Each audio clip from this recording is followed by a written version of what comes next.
So, for me, the daily confrontation with fear has become a real practice for me since about three years ago. I went skydiving in Dubai, right? And skydiving is a really interesting confront with fear, right?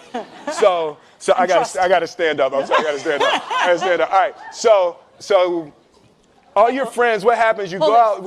Oh, sorry. Oh, I dropped my thing. So what happens is you go out the night before and you take a drink with your friends, and somebody says, "Yeah, we should go skydiving tomorrow." And you go, "Yeah, we'll go skydiving tomorrow." Yeah. And you go, "Yeah." And everybody goes, "Yeah."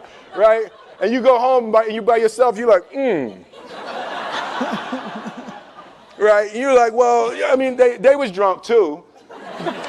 Right? So maybe they not, maybe, I mean, we don't have to go. We don't have to do it. So then that night you're laying in your bed and you just keep, and you're terrified. You keep imagining over and over again jumping out of an airplane, and you can't figure out why you would do that, right? And you're laying there and you have the worst night's sleep of your life, but you still have the hope that your friends were drunk, right? So you wake up the next day and you go, down and you say where you were going to meet and everybody's there. You're like, oh, shit. All right, cool. Right? So you get in the van and you don't know that your friends had the same night that you had because they're pretending like they didn't. They're like, yeah, man, my uncle's a Navy SEAL and, this is going to be great. I've been looking forward to this. And you're like, oh, my God. And your stomach is terrible. You can't eat and everything, but you don't want to be the only punk who doesn't jump out of this airplane. So you do a thing, and what you do is your first jump, you're attached to a guy who is going, he's going to walk you out. So you go and you get there and there's an airplane and nobody's stopping. Everybody's still going. So you get onto the airplane and you're sitting there and it's extra because you're sitting on some dude's lap, some stranger. You're sitting on his lap and it's like, you're trying to make small talk. Yeah, man. So you be jumping with people all the time, huh?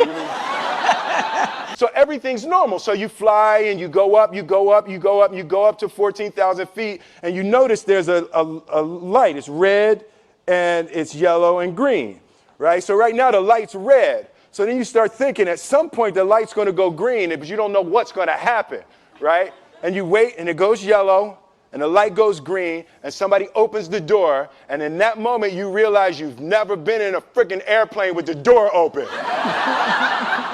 Terror, right? So you go, and then, if you were smart, you sat in the back so you don't go first, right? And then people start going out of the airplane. And you go, and the guy walks you up to the end of the thing, and you're standing, and your toes are on the edge, and you're looking out down to death.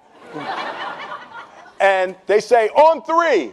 And they say, 1, 2. And he pushes you on 2 because people grab on 3. Right? Right? And you go, and you fall out of the airplane. And in 1 second, you realize that it's the most blissful experience of your life. You're flying, right? It doesn't feel like falling, right? It's like you actually are kind of held a little bit by the wind, and then you start falling, and there's zero fear. You realize that the point of maximum danger is the point of minimum fear. It's bliss. It's bliss, and you're flying, right? And you're doing that, and then 20 seconds, 25 seconds, 40 seconds, and you have enough time to just kind of be like, oh, shit, that's that building. I like that one. Oh, you can see the ocean. Right? You start doing all of that, and the lesson for me was, why were you scared in your bed the night before? What do you need that fear for? Just don't go. Why are you scared in your bed 16 hours before you jump? Why are you scared in the car? Why could you not enjoy breakfast? What did you need that? The fear is fear of what? You're nowhere even near the airplane. Everything up to the stepping out, there's actually no reason to be scared. It only just ruins your day. You don't have to jump. And then in that moment, all of a sudden, where you should be terrified is the most blissful experience of your life. And God placed the best things in life on the other side of terror. On the other side of your maximum fear are all of the best things in life.